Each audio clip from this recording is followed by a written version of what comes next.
basically the only thing I really knew was to find a truck with the least amount of miles. A truck with the least amount of miles should last me the longest. I should be able to make some money with it.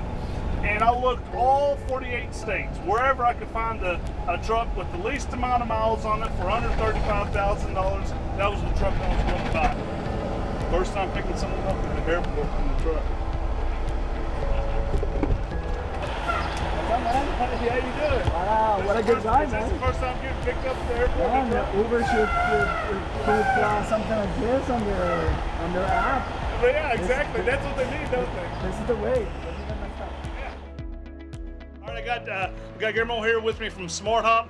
We're going to be talking a little bit about what he does at SmartHop, how he got started with SmartHop, and of course, y'all know who I am and how I got started.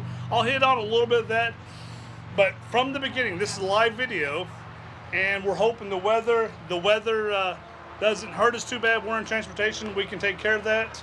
We had a little friend that just joined us. A little puppy just came in there. That's pretty cool. Hey. But here's one thing, this is gonna last maybe about an hour long.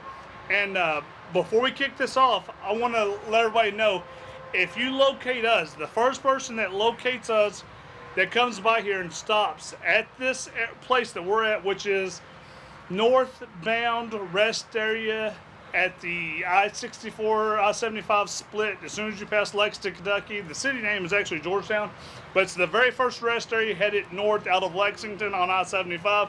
If you stop here and you come up and you come in here, the first driver that comes here and says, "I am watching you live do this video," then I'm pulling out $100 cash and giving it to you.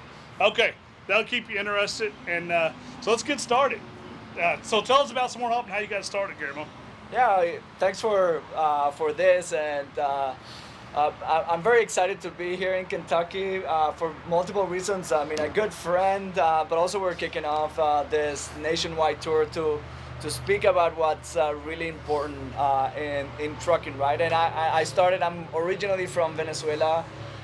Started as a pet food delivery guy down in Venezuela, and made my way somehow into trucking, right? I mean, those serendipity moments where, I mean, you're picking up, there's a vendor saying, you know what, I mean, I hire larger trucks, so why don't you buy a box truck, 24-footer, and I'll start hiring you. Stop selling pet food on your home time.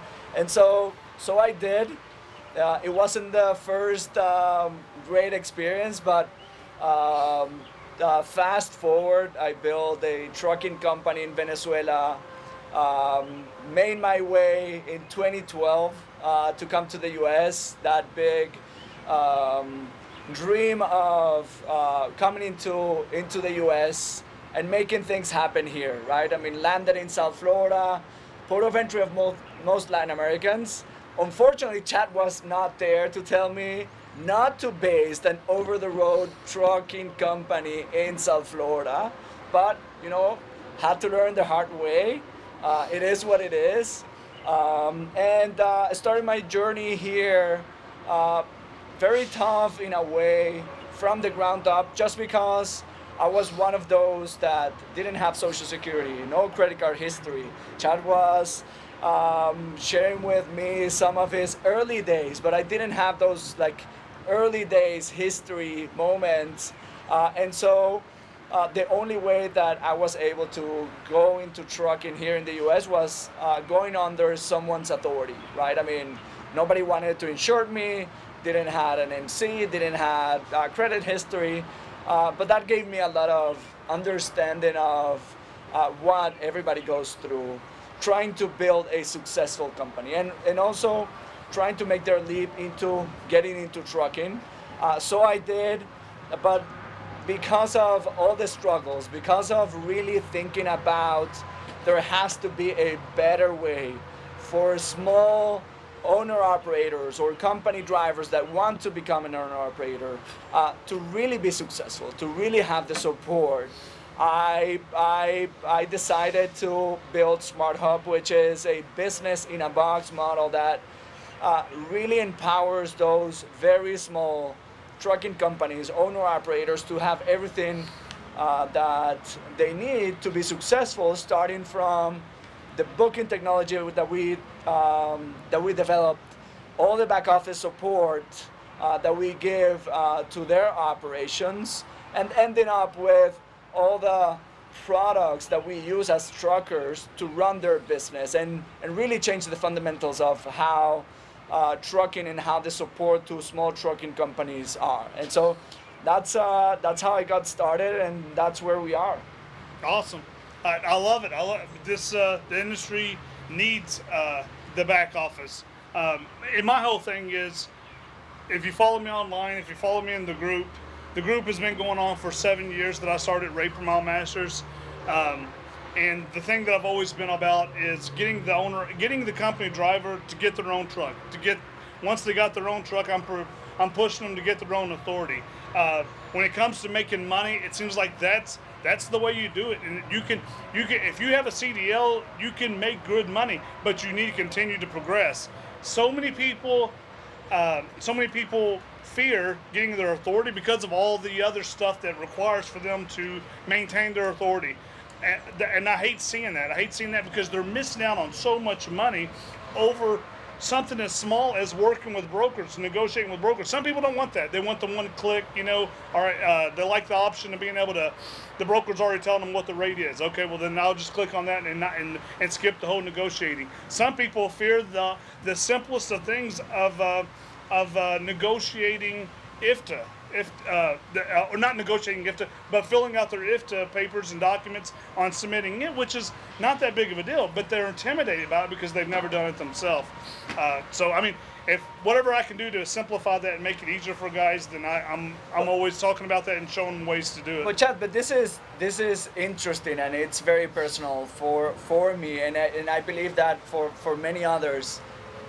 When you're a company driver, or maybe you want to become an owner operator, it seems very overwhelming. There's a lot of things that you need to think about, starting from your own authority, thinking about insurance, IFTA, my truck, the lease, if I buy, if I lease, if I go under someone's authority, if I do it myself. It seems overwhelming. I mean, what was your experience? Finding the best resources, finding the best, the people that could serve me the best, that can help me out the most, and being able to do the things like the insurance. One of the biggest, the success that I have with the group is being able to find these people and being able to offer the best services that are out there. Okay, you need money to be able to get started. You can't fund yourself for 30 days. Well, I'm going to find you the best possible source to get that funding. You need insurance. I'm going to find the best insurance for you to go to. I don't want you to get scammed. And there's a lot of it out there in this industry. And my networking and where I've done this for so long, I've been able to find the best that's out there to help people out with those things. Any problem someone could come up with, the reason to say no to more money, I'll show them how to make it easy so that they don't have to say no to something like that. But where people like you and me, how we did it, how we got started, anybody could do the same damn thing. Or shouldn't say that. Anybody could do the same thing. And I hate seeing people work for less when they could be making so much more. What's that thing that you recommend when someone is thinking about making the leap? I'm a company driver. I want to have my own independence, or I'm running under someone's authority, which, by the way, could be good for some things, but at the end, even if those that are giving the authority to you are saying that they're giving you independence, at the end, you end up being some sort of like a franchisee, right? I mean, it's do what I say, I will give you some independence, but at the end you're working for me, so you need to behave as I said. But those that want to come into the industry, what are those like big challenges that you think they have to face, and why do you think they should do it on their own, or who can they call? Who can they call? Yeah. When you're if you're a company driver, you already have your CDL license. Going from the company driver to getting your own authority is not that big of a leap. It's the amount of knowledge is very small, and when it comes to compared to the amount that there's so much more money you could be making. Everything that requires, like if you're just the person that wants to, I'm a driver. All I want to do is just drive the truck, and that's all I want to be responsible for. Well, you can do that as well, and then there's enough. There's back office support that you can get that will take care of all the rest of it.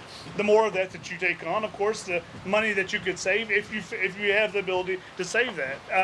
If you have the ability to be able to, the time to do that back office type stuff. I don't hardly do none of the back office stuff, even after a decade of doing this on my own.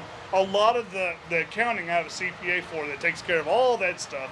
IFTA, my wife does it. Not everybody has a wife, but there's services, there's back office support you can get that'll take care of that. Setting up a brokerage. I like the negotiating with brokers, but if I didn't like to do that, and if I knew someone could do that for me, then I'd have someone that does that part. The thing that I do really well at is driving the truck. We're getting some wind here, so my camera falls over. I might have to jump up and grab it. But so far, so good. Stay with us. We got quite a few people watching us. Awesome. Chad, very curious about your path. I know that a lot of the people watching have known you for many years and know this, but for our own customers and other people that may be joining today that they don't know, what would you do differently in starting your business? I mean, if you had to go back and you think about your early days when you didn't have your DOT, but you had Trucker's Edge, and you called your first broker and DAT, but you still didn't have that authority in place. When you think about all the things that you need to do to execute, to become a successful owner, a successful truck business owner, what are those things that you did in the past that you would do differently? Everybody has these things that they wish they could have done different. One big one is I did the company driving job for way longer than I ever should have. I mean, there's certain things that you go back and you think like, dang, I wish I did this different, and you kind of kick yourself for not doing it different. Company driver for 1 year, flatbed TMC, really hard work. Would have to work all week long to make $1,000. Would have to work then McLean, offload a whole entire trailer. Well, and we're getting killed by the rain and the wind now. We're hanging in there. We're under a canopy, so y'all stay with us. This is logistics, man. This is logistics. This is how it happens. As long as I can still talk, we're gonna make it happen. I stayed the company driver for way longer than I should have. That was a whole lot of hard work that I did not have to do, because once I got my authority, I mean, the first big surprise to me was, hell, I just made more in one day than what I was making the whole entire week of working. Why didn't I do this sooner?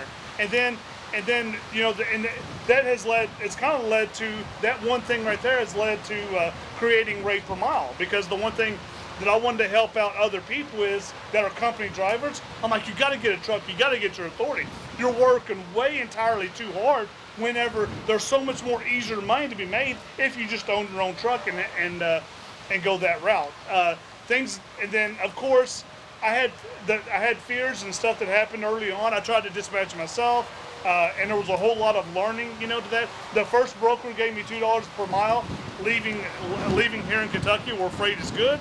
But and so when I got to Florida one time, I thought all brokers would give me $2 per mile. I didn't get $2 per mile leaving Florida, and I had to learn rates and stuff. So there's a whole lot of mistakes along the way where, and there wasn't no Rate Per Mile Masters Facebook group that y'all have now where you can go to and get answers and stuff. You have that platform now where you can get answers, and then there's services. There's services out there that can that already have built the relationships that you can be a part of, and those are the companies that I work with.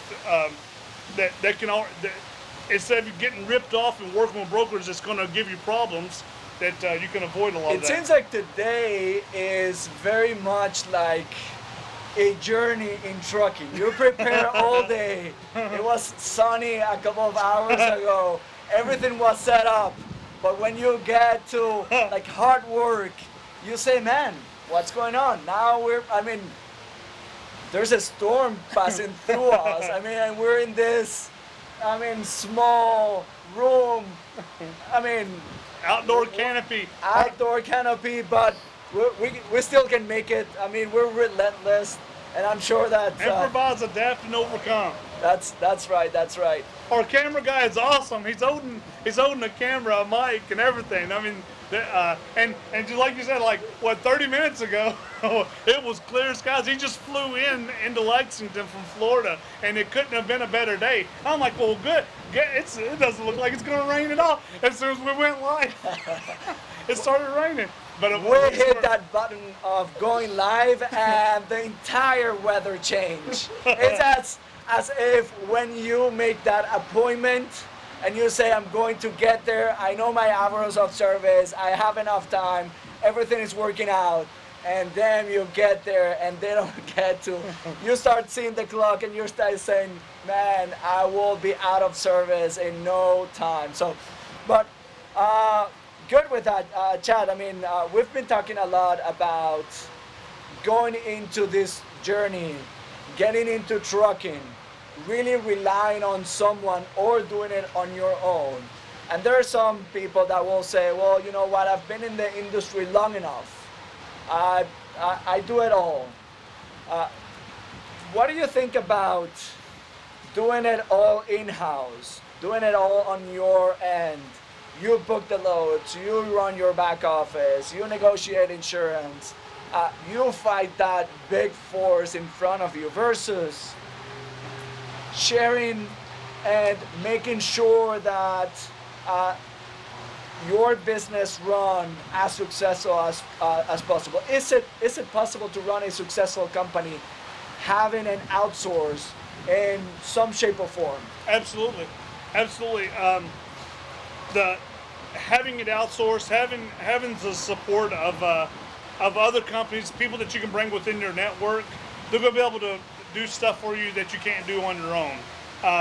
There's only so much you can do. The things that I've read books about this too. The things that I'm good at, the things that I'm really good at, I know how to drive that truck. I can drive it forward and backward all day long. I'm really good at that.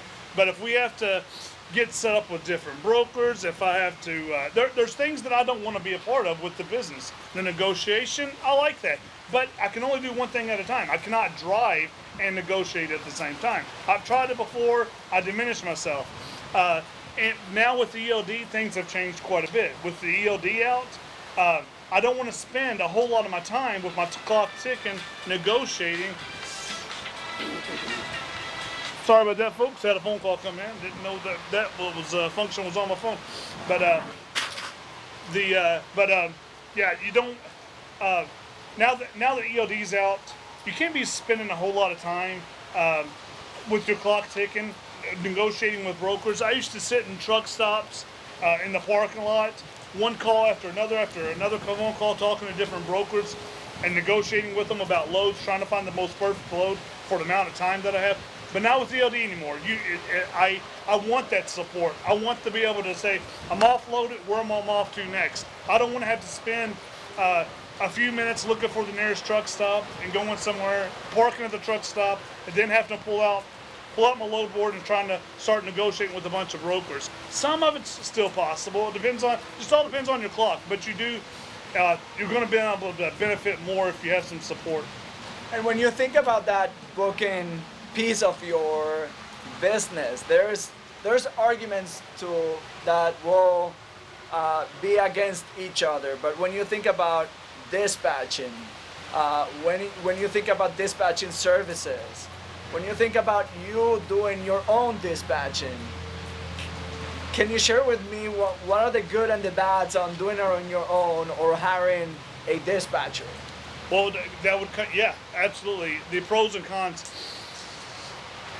And that would come down to the dispatch service that you're using. A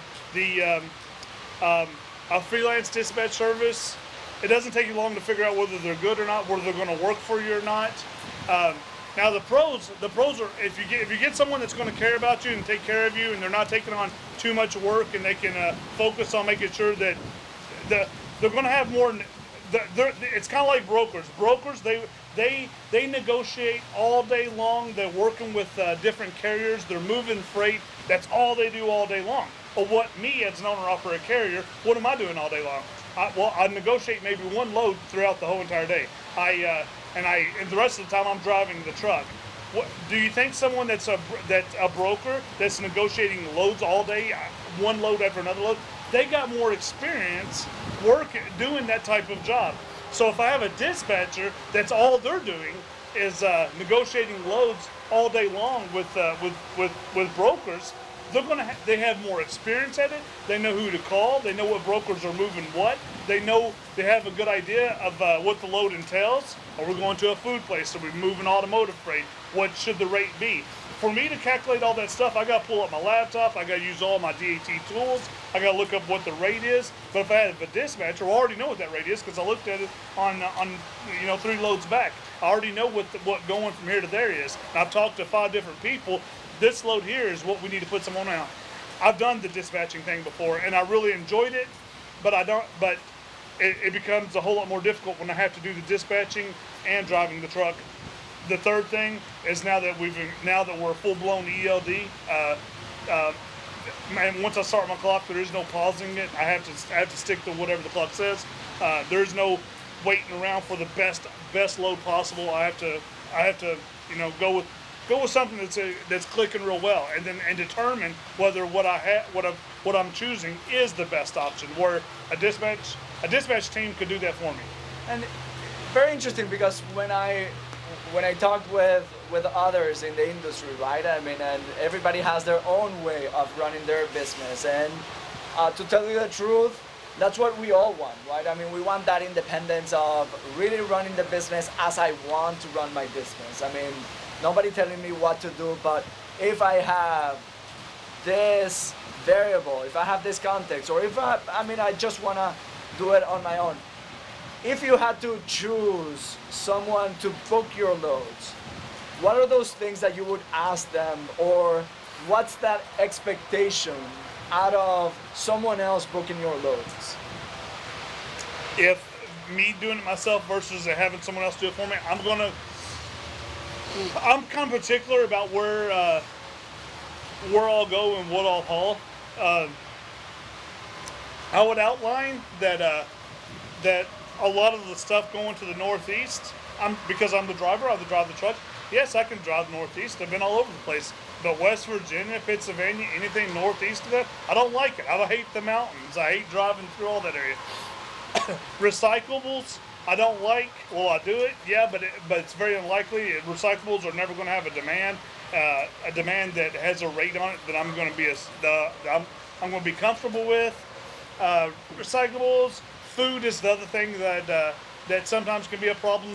And I have a ditty with the more it weighs, the less it pays. Still today, guarantee it. The more any load weighs, the less it pays. And the thing that would be important to me if I was using a dispatch service, using someone to talk to brokers, is are they good at determining the broker that they're working with? If the broker knows what the hell they're doing, if they are familiar with working with brokers. Like I just caught, last week I was talking to a broker. The broker wanted me to do a load. He said the load weighs 45,000 pounds. 45,000 pounds even. Okay, no big deal. But I know immediately, well, the more it weighs, the less it pays. Let's get to the commodity part. What's the commodity? And he said it's automotive parts. I'm like, is it auto glass? He said no. Well, I've lived here in Kentucky. Toyota's right behind us. It's a mile right over there. That's where the Toyota. I go there all the time for automotive stuff. I love automotive freight, and I know automotive freight don't weigh no 45,000 pounds. So I immediately knew the broker's lying to me. So what I told the broker, I'm like, hey man, I'm all for doing your load. You got good money on it, but when you tell me it's 45,000 pounds, I have problems with that because it also tells me you don't know much about this load. And find out what the real weight of it is, and I'll be interested in doing it. He said, oh, we're sure it's 45,000 pounds. I said, okay, I'll make another bet with you that if it's automotive freight and it's not auto glass, that it's not 45,000 pounds. You can go and call your shipper and find out for sure. He calls back. He says, "We found out it's only 39. Are you still interested in doing it?" I'm like, "Yeah, I'm interested in doing it, but I knew it was the 45,000 pounds." So I've been doing this a long time. Whatever broker, whatever dispatcher that I choose to use, I'm going to vet them to make sure they're knowledgeable about. They know how to do their job. And you have seen, I mean, we have gotten to know each other for a long time, and you have gotten to see many technologies, many dispatching service companies, many people that will do your back office. When you see a technology like the technology that SmartHop has, that is, it's not only to book a load, but it's really to suggest someone the best outcome in a period of time. Because I'm a believer that it's not getting the highest paying load. I told you about me being based in Miami, right? And if it was all about the highest paying load, if I'm in Atlanta, the highest paying load probably will go to Miami. Right. But is that a good decision?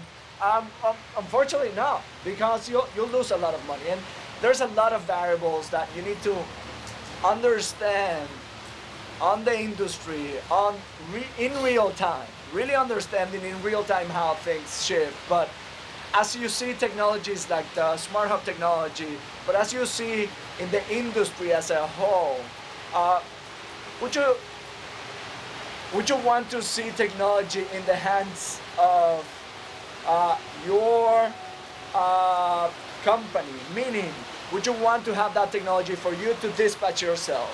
Or would you want to be hands-off, having that technology being used or being automated to the extent where you get all the loads booked without you having to interact with technology? So, curious to know, are you more of that, I want to interact with the technology, or no, just book me my loads and just let me know when you have done the job? With the way technology is now, that's been the biggest change in the way, if you dispatch yourself or use someone else to dispatch you, you're going to have to use technology. And it brings up a good question that I've never talked to anyone at SmartHop yet about, is because of ELD, that is going to dictate on dispatching myself more than anything else, is my hours if you're talking to a broker for me, not you, but a dispatch service or any agent is talking to a broker for me, or if I'm talking to a broker, the main thing is being able to determine, can we complete the load?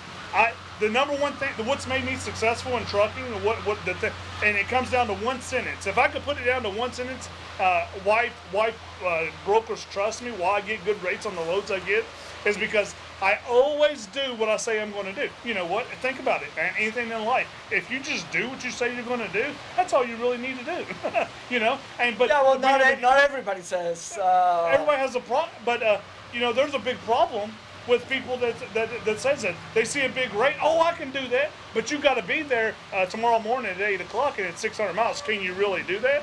Now, if I give you my word, then it means it's going to happen. I'm not going to take, just because you're offering big money, I'll turn that big money down if I can't do it.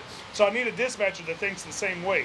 Do they with technology? Are they using my logs? Are they being able to calculate, put everything together? I'm going to pick up at this time. I got this much amount of time to get from here to here. Am I going to be able to make it happen? If the dispatcher can do that, then hey, well, these are your three options today, the loads that pay the most that you will be able to do. That's what's important to me with technology, and we're at that point now. We can use technology and give confirmative yeses and nos to brokers when we do business with them. You touch in a very critical point, and you said, if you use my hours of service or my information. I came into this industry and there is a huge lack of transparency. Nobody trusts anyone for reasons out there, and so there is this big, like, hairy, bold type of villain in a way where it has made us not to trust anyone. Oh, And absolutely. how to overcome that. I don't even trust the truck driver that is a mile away from me, or that person that is loading or unloading. I don't even trust the broker when I'm on the phone, because you have said it. I mean, they say it's 45, it's not 45, it's 35. They say it's $3,500 for that load, when really they can do 45. And so it seems like this industry, and what really moved me into coming into this, and what I think we share, because in doing talks like this, and in what we're going to be doing moving forward, is really gathering those people that really want to change, that really want to impact in a good way, and really want to fight those big forces, corporations that might be having too much power in a way, and with that power are not being transparent and are not being good to us. So you touch about sharing your information. I'm curious to know, do you really mean that? I mean, do you really mean what you're saying in, yeah, use my hours of service, know where I'm at, share my information? Do you really mean about how do you trust someone else? Absolutely, I to 100% agree. Broker, I made a post about this. Second money is always easier than the first money. What that comes down to, it's kind of relationship type of talk. This industry, a lot of people says, "Oh, it's all about relationships. It's about relationships." What it is the broker. Once you can build trust within that broker, that second money you get from that broker is a whole lot easier. The first money, we now trust this person. We can now do more business with this person. We trust this service. We trust this dispatcher. This dispatcher did what he said he was going to do. Like I told you earlier, just doing what you say you're going to do. Because there's so much of that stuff going on where a carrier might say, "Hey, I'm going to be there on time. I'm going to do this and do that," and they don't do it. And the same thing, brokers do the same thing. So, there's a whole lot of focus there on everybody being transparent and finding out who is offering that. If technology can give that broker more clarification that I am following through with what I say I'm going to do, people don't like the whole follow you through the ELD, like forkites. I get a lot of people who say they don't like micropoint. There's other ones where the broker gets to know where the truck is. I'm all for that kind of stuff. If that's something that gets my foot in the door, automotive freight over here, Toyota right behind us. If that gets me in the door to haul their freight and be able to pull some of that really good dollar stuff, the expedite stuff where they call me in the middle of the night, "Hey, but we need to be able to track you." Hey, dude, I don't care where you know I'm at. You can track me all you want. Just give me that money. And so use technology to our advantage. Yeah, definitely. I think technology is here to stay. I also embrace technology, but there might be people that have had bad experiences with brokers, with insurance companies, with other peers, and so to overcome that challenge of trust, I think there's an important need for us to be able to share what and who are those players that are doing the right thing, and I embrace what you do. You've been sharing a lot through our relationship, all the things that you have done on behalf of someone else without charging anyone. I mean, maybe calling a broker and say, "Hey, man, I mean, what's up with this driver that you don't want to pay," right? I mean, what can we do when we find ourselves struggling or trapped in a way where we're felt alone, right? I mean, it seems this is a massive industry. There's tens of thousands, millions of drivers out there. How can we come together and find a way where I receive the right support to overcome any challenge that I have as an owner-operator? Let's say that I just came into the industry and I'm alone in this huge, massive industry. I mean, how can I navigate this? It is a lot better now than what it used to be. You go a decade ago, when I first started, we didn't have the technology we have today. We didn't have rate per mile masters. You had to kind of figure a lot of this stuff out on your own. Um, and coming to creating the group, the rate per mile group, and keeping it professional, and being known for that, and working with other companies. I've set up with SmartHop, and the other large companies. A lot of people, Alliance partners, insurance companies. That sort of give us our backbone, will support us and be in our defense whenever we have problems. So the small guy, this is your opportunity. Being a part of a larger group like this helps out those people a lot. We've been able to really make changes in some big brokers, and it's not the wild west anymore. If you do wrong, you're going to be called out on it. And Spot on. Social media has really changed that for us and Yeah, helped us out a lot.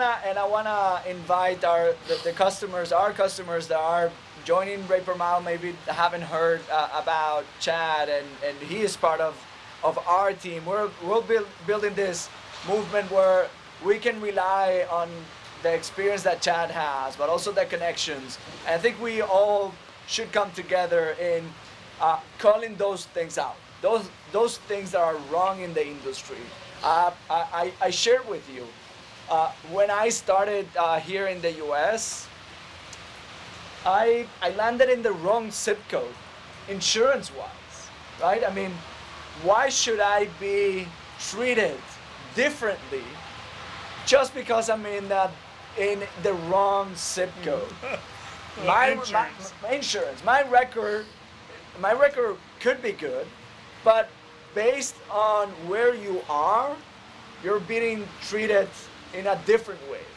Same with when negotiations happen on fuel, right? I mean, if I have one truck, why should I be paying retail rates? How can I compete paying retail rates in fuel with the large mega carriers that are paying wholesale? Exactly. Totally agree. And that back to the things that you wish you'd done different.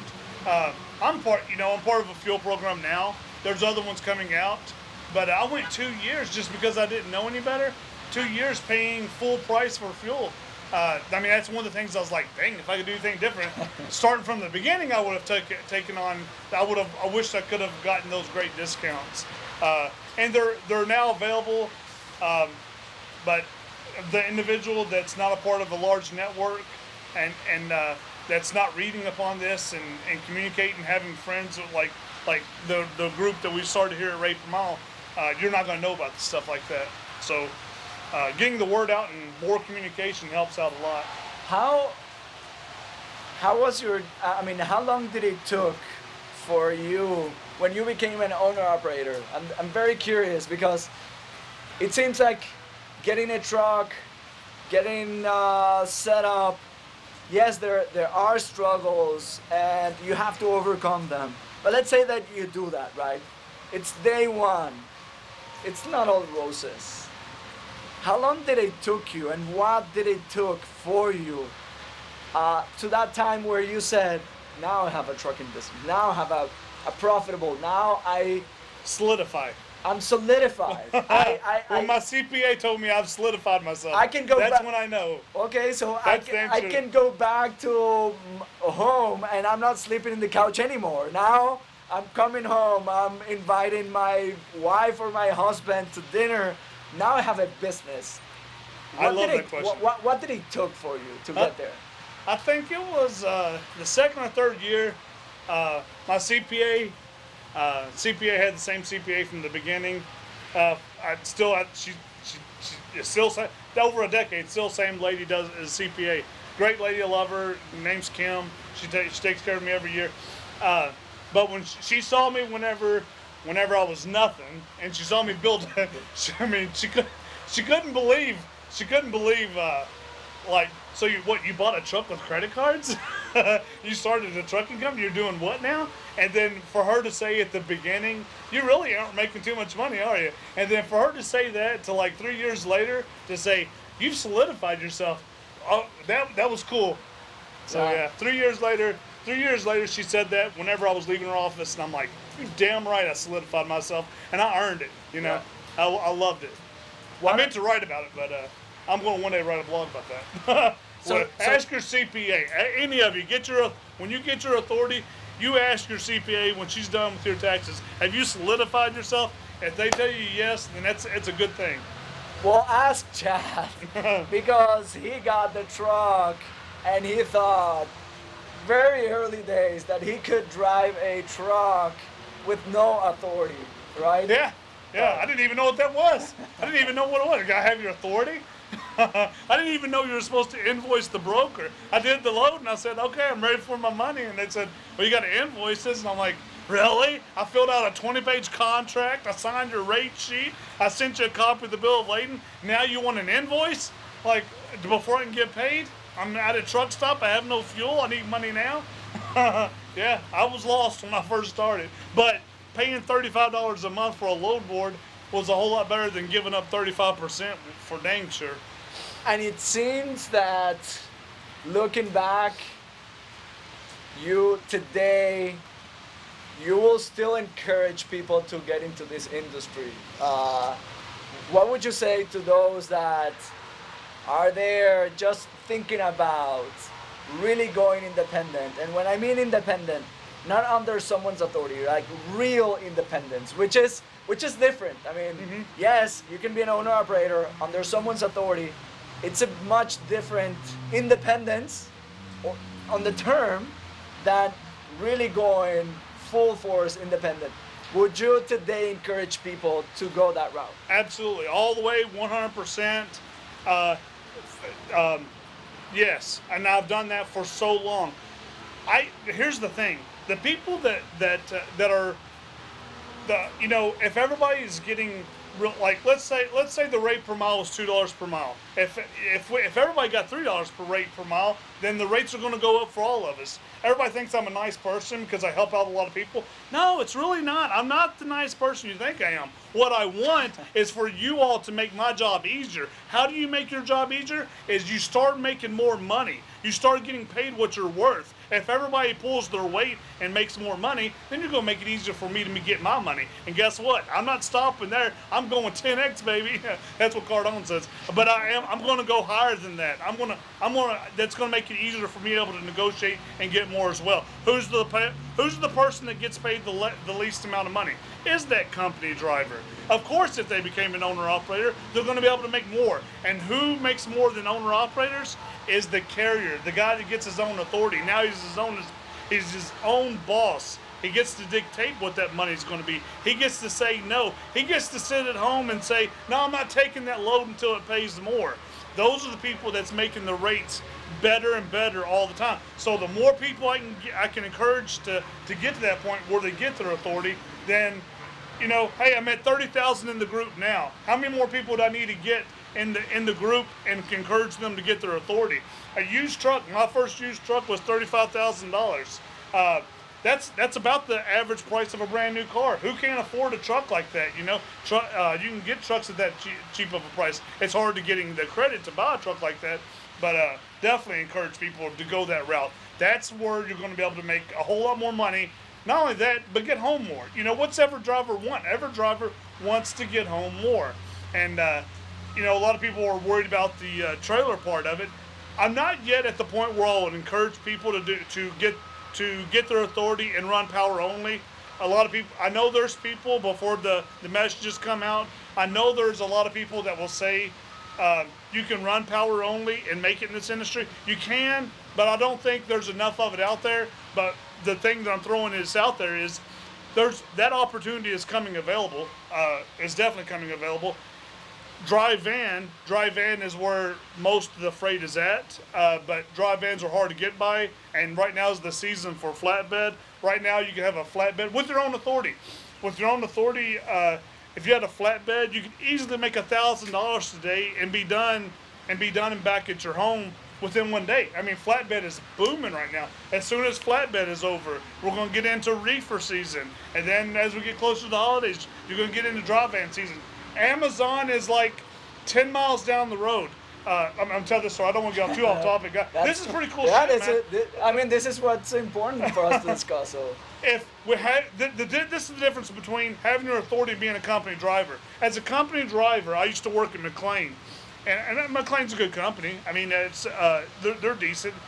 Used to be owned by Warren Buffett, if I remember correctly. But McLean's down in Nicholasville. We're in Georgetown, Lexington, Nicholasville, and I used to work there. Lived here in Georgetown, and I would drive to work. I did that for 3 years, and to make $500, in one day, what would it require for me to jump in a truck, drive all the way to Cincinnati or Cleveland, Ohio, with 20 stops, offloading the whole entire truck by hand, be completely wore out, drive all the way back to Lexington, turn my trailer in, and go back here to Georgetown at my house. One time I got pulled over in my car because I was headed back home. I was so worn out that when I got pulled over by a cop, it was late at night.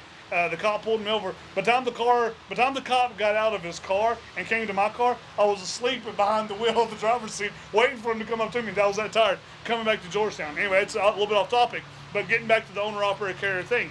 So that's about $500. Can you imagine working that hard, offloading the whole entire truck, going back to work? But that was good money, because if you did that 3 times a week, that's $1,500. That was a decade ago. At that time, $1,500 in a week was really good money. All right, so now let's go to where we're at today. If I went and posted myself right now, looking for a load, and I told you earlier, Amazon's right down the road. There's 2 Amazon facilities, 2 Amazon warehouses down the road. I routinely every now and then get calls from them asking me if I will pick up a trailer at one Amazon facility and take it over to the other Amazon. 5-minute drive. If I'll take one trailer from one Amazon facility to another, power only, if I will move it over there, and I'll say $500, and they'll say, well, that's a lot of money just to go across the street. I'm like, okay, well, call me when you need me. And those like, no, we need somebody now. We need it moved now. And I'm like, all right, y'all come over there and do it. And my wife says, and I'll tell my wife, hey, let's go to Costco a little bit later. I'm gonna go make us some money real quick, and I'll go do it less than 2 hours. I'm done. $500. I come back to the house, take my wife to Costco. She says, what'd you do? I just went and made $500. I moved a trailer from Amazon to the other Amazon. Would they call you as a company driver to do that? No, I'm a carrier with my own truck sitting over in a parking lot. That's how come I come across opportunities. I'm a business, and other businesses want to give me money to do work for them. That's the difference. Yeah, and I don't want to call out names, but my first experience here, because I didn't have any history, was under someone else, a big public traded trucking company that it seemed good at the beginning. They incentivize you and say the number of loads that you do, you'll get some points, and then there's disincentives for you to grow within that company or to have better lanes or to apply for new opportunities. At the end of the day, you worked for the entire year, and big companies will tell you, thank you, but we change our policies, right? I mean, and when they don't have enough load, and nothing to say about not having loads like every single week of the year, I mean, I couldn't turn around and haul for someone else because I had their logos on. That's being leased on to someone. Exactly. Right? Is that what you're talking about? Yes, being leased on. That's the difference. If you weren't leased on to them, you're a free agent to do whatever you wanted to do. Okay, y'all ain't got no loads for me? Well, hell, there's this other company over there's got loads for me. I'll go do some work for them. Yeah, so I'm very aligned with you on that sentiment that we all want that freedom. We all want to be to have our companies fully independent. There's just this question on who can I lean on to? I mean, what are those right companies that we can tap into? And so I encourage everybody to write to Chad or write to me through Chad or on our website. And this is not just about working with one or working with the other, but really having the right information, really having transparency, and making sure that we all do good. Because when we all do good, the industry does good. I mean, hate to see when people get those very cheap loads and start driving the spot market down. I mean, I don't know what you think about that. But it might be ignorance, it might be desperation, it might be a combination of multiple factors. But the reality is that the way that I see it is, I think they are lost in a way where they don't have the right support or the right information for them to make decisions. That's the only thing that I can think of to justify what happens. This leads to another thought is that I see a lot of new carriers once they get their authority. One of the things that I see them have problems with is that they will hook up with one broker and work with that same broker for a long time. I mean, I've always been a big talker. I've always liked to talk to people. If I'm at a truck stop, if I'm at a shipper, if I'm at a receiver, if there's other truck drivers around, I'm talking to them. If I'm not online talking, I'm done talking to other drivers. You think Chad can talk?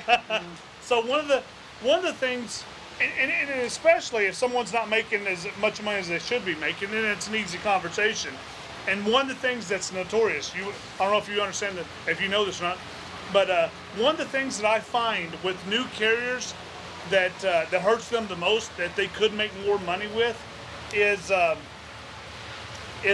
not working with just one broker.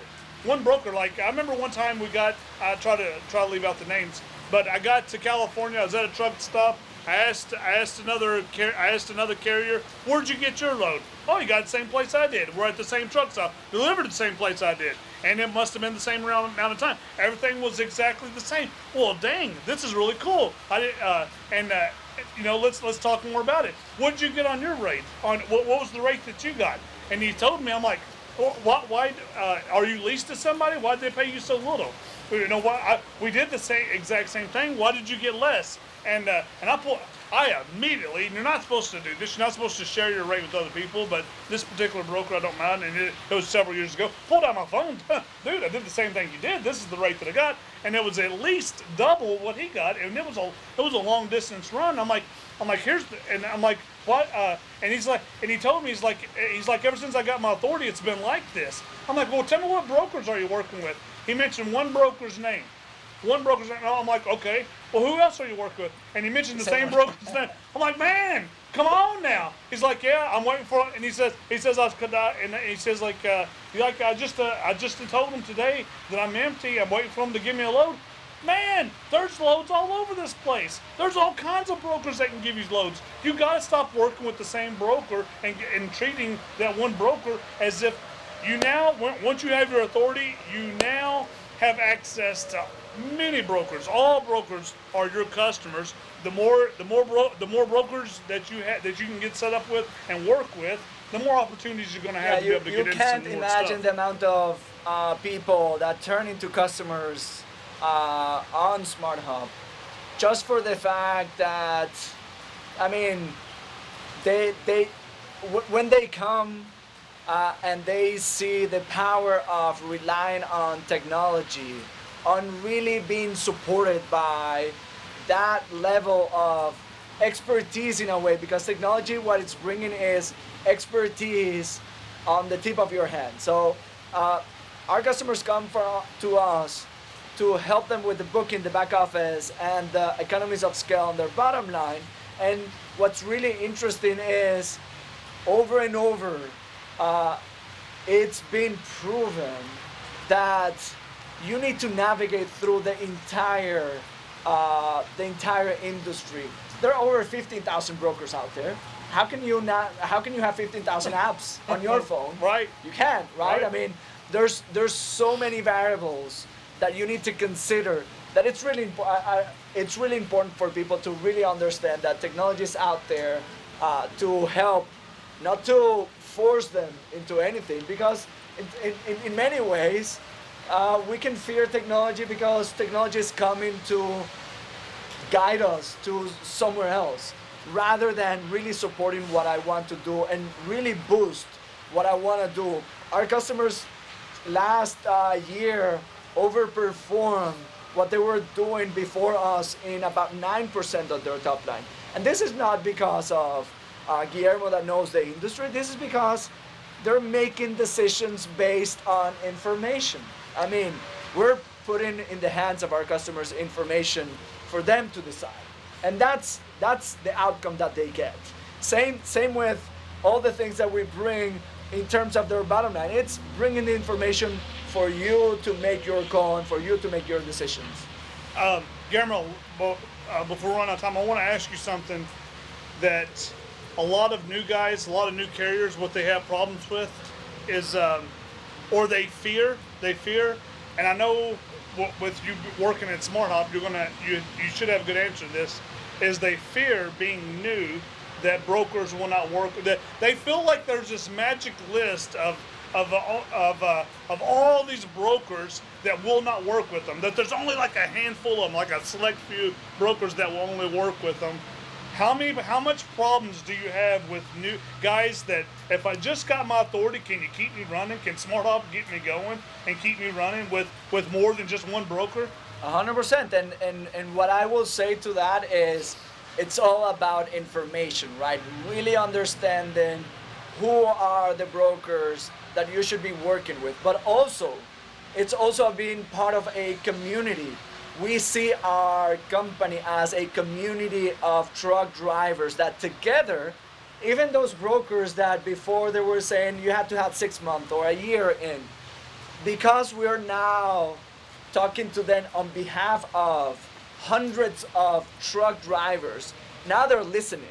It's like you said when you call that broker and because you're Chad Bobblett, they were willing to listen and they were willing to act. Same thing happens with us, right? I mean, because we're speaking on behalf of hundreds of truckers, we're getting the attention and we're getting the possibility to work with those brokers, but also we have the vast majority of those brokers that regardless of how long they have been in business, they can do. And definitely, day one, you can have a business. You just only need the right support and the technology to do it.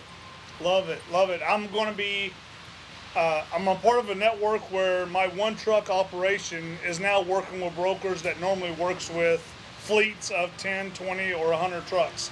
I love being a part of that ability to be able to grab in, get into freight like that. Yeah, awesome, Chad. I mean, this hour have gone like super Are we already quick. an hour? I don't know if we are, but Oh, yeah, we are. I mean, it's been great to catch up with you. I wanna also mention that Chad and I will be on a nationwide tour. Absolutely. We want to be able to discuss the topics that are really relevant for the everyday trucker out there. We want to be able to bring the experts to talk with us and to really make sure that we have that information, that we get the good people from this industry, and that we can support every single business out there. And so in a month or so from now, we're going to have our second Fireside chat. I believe we're thinking about doing it around insurance, which is a big topic. Potentially will be insurance. If you think about where should we do that Fireside chat in a month or so, let us know, let Chad know. We're coming your way. We want to be able to go through the entire US and be as close to you guys. Please don't choose a location like this one. We went through the biggest storm.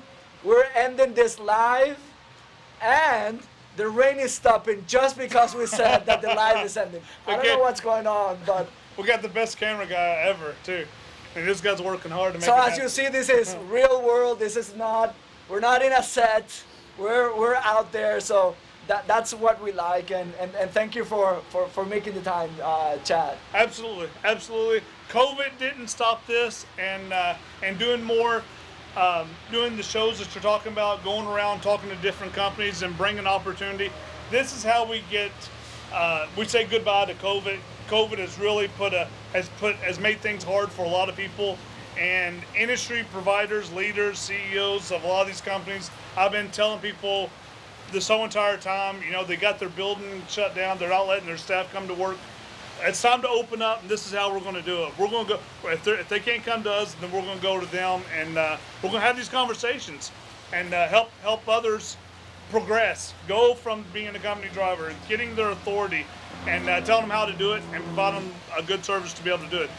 Wasn't able to give the $100 away, but maybe we'll figure out. Maybe the next one I'll be able to find someone to give $100 to. We're coming to you next month. If you wanna reach us through our webpage, smarthop.co, but also through Chad. We wanna hear from you. If you're struggling out there in any way, if you wanna become an independent owner-operator, or if you are one of those and you feel that you want that support and you wanna take your company to the next level, my information is out there. Just write on the group. We will get to you, but also Chad. We'll be coming together a couple of more times. Absolutely. Last thing here, but I didn't want to turn this into commercial and everything, but since I was able to get the CEO from SmartHop, I want to mention one thing. One of the things that when I started with SmartHop, I said that one of the first questions I asked, if I send someone to SmartHop, can SmartHop get them better rates than as good of rates or better than rates than the DAT national averages for the spot market? They said they could, and would they be able to handle the volumes? They said they could do that. So if that does not happen your first week with SmartHop, the CEO will give you your money back to you. Definitely. Remember that. Count on that. If you can't make as much money. And that's all I have. Anything else? We good? All right. Catch y'all later.